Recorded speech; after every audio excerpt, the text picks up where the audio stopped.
animata dallo Spirito Santo, nel nome di Cristo, possa offrire il sacrificio gradito a Dio Padre Onnipotente. Il Signore riceverà dalle tue mani questo sacrificio, a lode e gloria del suo nome, perché è il nostro e tutta la sua santa Chiesa.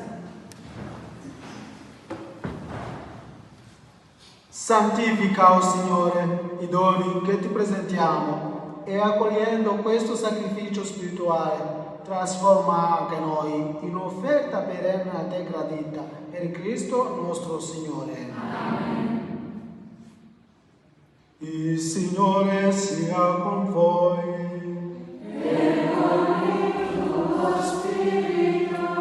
Inalti i nostri cori. Sono rivolti al Signore. Rendiamo grazie al Signore nostro Dio.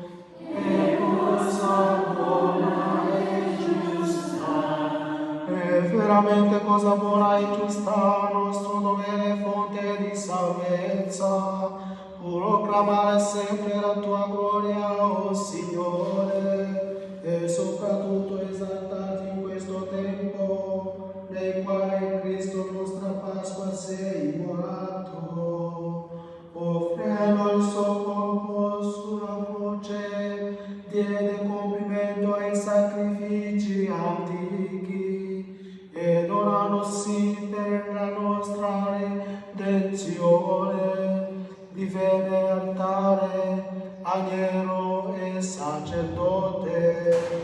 Per questo mistero, nella pienezza della gloria pasquale, l'umanità esulta su tutta la terra e le schiere degli angeli e dei santi cantano senza fine l'inno della